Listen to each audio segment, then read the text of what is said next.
Hello, my dears. Welcome to Walnut Stories, the home of amazing tales and legends. Today, I will tell you an epic story of bravery, resilience, and sacrifice deeply woven into Luo culture and history. It is the legend of Luanda Magere, the unbreakable stone. Let's get started. In the heart of Luo land in Kenya, a child was born under extraordinary circumstances. The moon was a scary crimson color. His birth was both a blessing and a tragedy. His mother, Nyabera, died bringing him into the world. Her final cries accompanied by the wails of the midwives. There were unique birthmarks on the child's chest and thigh. The elders whispered of the omens and the hand of the gods.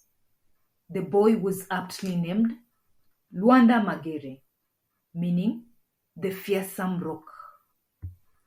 With his mother gone, Luanda Magere was raised by his grandmother called Rapondi.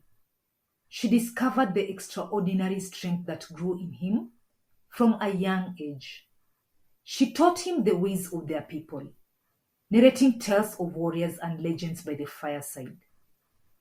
His father was killed in one of the many cattle raids when Luanda was barely a teenager. The Luo enemies at the time were the Jolango, the present-day Kalenjin. The fiercest of the Jolango warriors were the Nandi.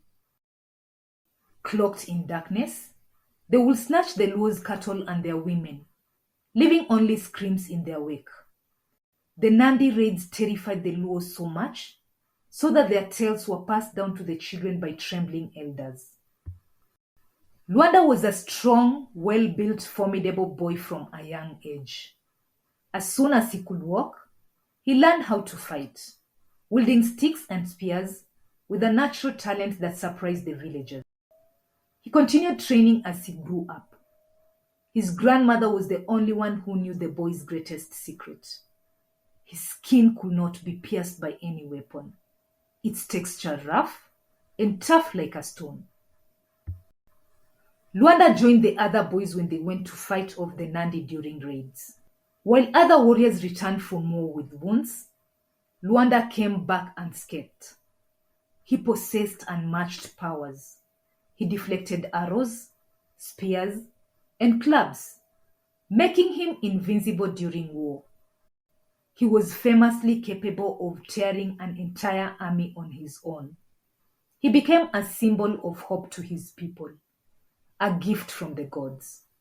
The once fearsome Nandi, led by a warrior called Kipkuron, met their match in Luanda. Under his leadership, the Luo became conquerors. Luanda married a beautiful Luo woman called Atieno, and together they had 4 children.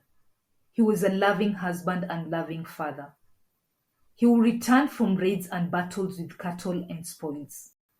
The Luo sang songs of his triumphs, praising his unmatched strength and bravery. Still dreaming of battles, Luanda? There's nothing but peace these days. Take care of Atieno and the children, said Ojode, his friend, when they met one night. I agree. We've had peace for years, but the Lango are like vultures, waiting for a carcass, Luanda replied. Defeated and desperate, the Nandi realized that as long as Luanda Magere stood against them, they would never terrorize the Luo again. They decided on an unconventional approach. They proposed a truce, which surprised even the Luo.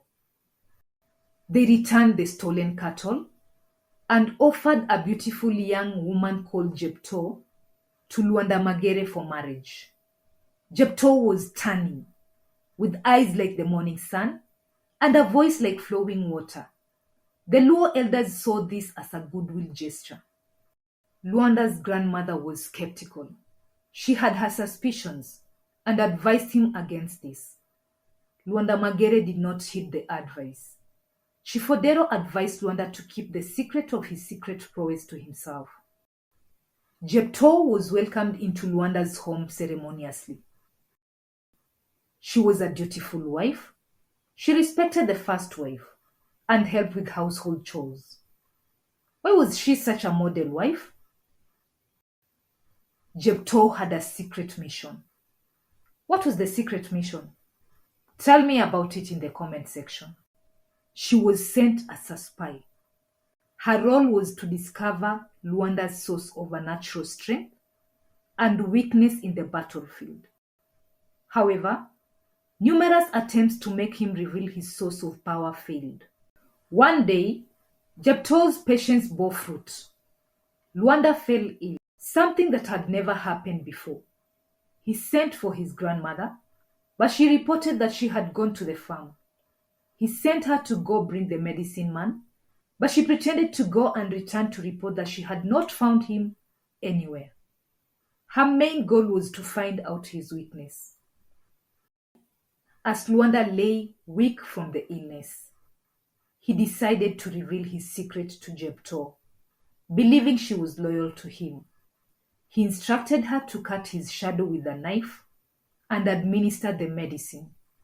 She was surprised when she saw his shadow bleed. "My strength is not in my flesh," he confessed. "My body is impenetrable, but my life is in my shadow." Jepto pretended to be concerned and nursed him back to health, but her mind was already plotting. She secretly sent word to her people about her discovery. The Nandi prepared for their next move. Jepto's betrayal had revealed Luanda's vulnerability to the enemy, setting the stage for his downfall. The Nandi planned a raid and finally struck. "Stay vigilant. These Luo know the terrain well. Do not underestimate them," Kipkuron warned his warriors. Caught unawares, Ojode warned his friend Luanda. "The Nandi are cunning adversaries. All along, I thought we had a permanent truce," he said. "We will use the land to our advantage. The forests and hills are our allies. We shall fight with the spirit of our ancestors. For our land, for our freedom," replied Luanda Magere. Atieno was worried when Luanda said he had to join the other warriors. Luanda had just recovered from the illness. "Luanda, promise me you will come back to me, no matter what."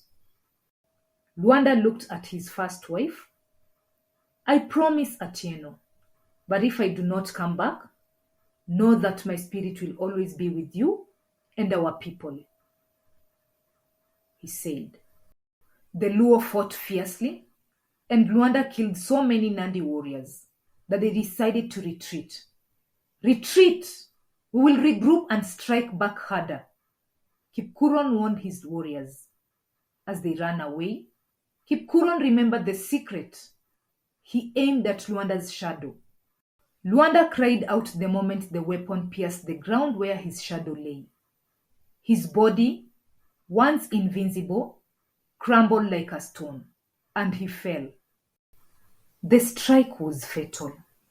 Ojode, his closest friend, fighting beside him, was at a loss. He had never seen Luanda wounded, or a shadow bleed for that matter. The body of the man slowly turned into stone, right there before his eyes. He could not believe his eyes. He carried this report back home. The great Luanda Magere was no more, betrayed by the woman he loved. He carried this report back home. The Luo mourned Luanda for many months. There's a huge stone in Sido, near Awasi, in Nyando area, where Luanda died.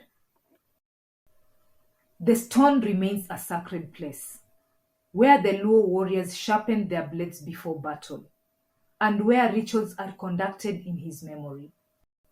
Luanda Magere stands not just as a symbol of the past, but as a timeless symbol of courage and bravery. People still honor him by conducting rituals, prayers, songs, and cultural dances at the site. Did you like this story? Would you like to hear more of the same? Please subscribe to my channel. If you have subscribed, please leave me a like. Don't forget to share this story with friends and anybody that you know. Catch me in the next one. Bye.